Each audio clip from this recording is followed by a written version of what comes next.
Gil Martin here, and welcome everybody to today's episode of the Daily Packers Post, where we bring you in-depth daily coverage of your Green Bay Packers. We have new episodes dropping every day, Monday through Friday, so make sure to hit the like button and subscribe so you never miss an episode. Today, we're going to discuss the Packers pass rush and why there's more reasons for optimism after some revelations that came out this week during OTAs.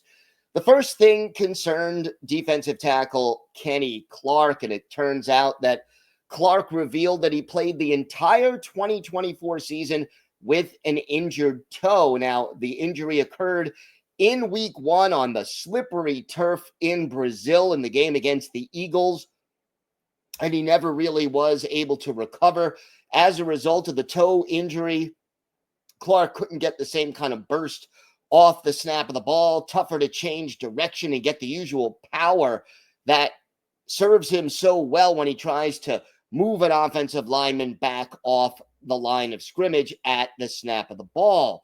And Clark said, I wouldn't even say it's the speed, it's just every step. You're talking every step. Your toe is busted. It's something you've got to deal with, but it is what it is. That's done, got the surgery done, and we're moving forward. And think about it.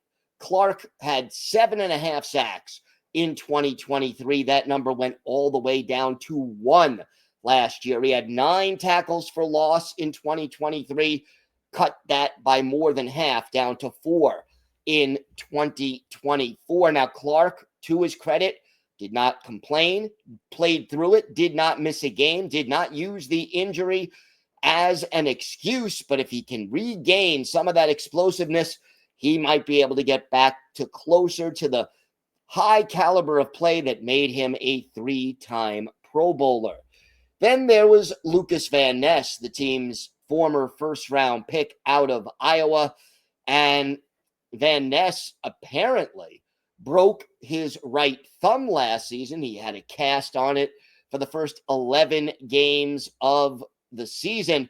And here's what Van Ness said during OTAs. He said, playing defensive line, it's all with your hands. When you're kind of limited using the thumb, a lot of our moves are originated from that.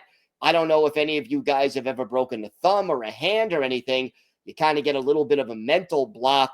It kind of taken me a little bit of time to gain some confidence in using my hand to its full extent. And in addition to the limited techniques that he could use, because he only had one hand, he could only play on the right side because he couldn't use his right hand to try to shed blockers. So it created all kinds of problems. And again, like Clark, Van Ness had a disappointing season. Did play in all 17 games, but had just 3 sacks, playing more snaps than he did his rookie year when he had 4 sacks. His tackles for loss went down from 8 to 6. His quarterback hits reduced from 10 to 6.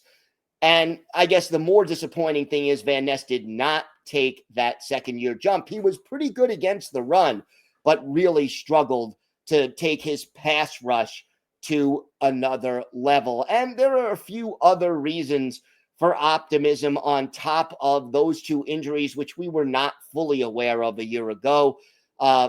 First of all, you've got Kingsley Enagbare in a contract year. So he has every incentive to ball out and play extremely well as he seeks a new contract. And then you have 2 draft picks, the top 2 picks on day 3 of this year's draft, 4th rounder Barron Sorrell and 5th rounder Colin Oliver. We'll see how they do and whether or not they can contribute to the pass rush rotation off the edge.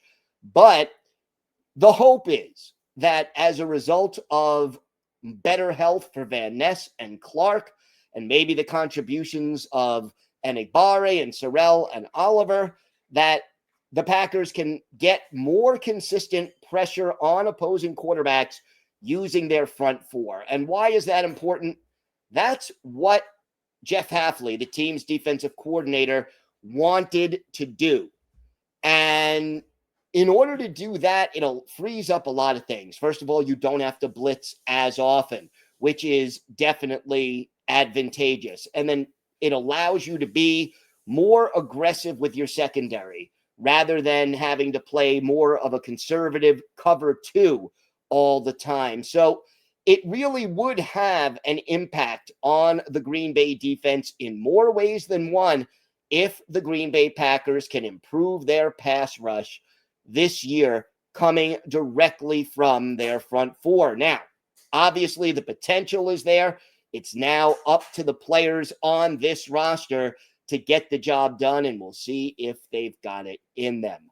Don't forget to check out our website at thepackerspost.com. We have new articles dropping every day, Monday through Saturday. Thanks for watching today's episode of the Daily Packers Post. Hit the like button and subscribe so you never miss an episode. I'm Gil Martin. Thanks for watching today's episode of the Daily Packers Post. Have a great day, everybody. And of course, go Pack Go.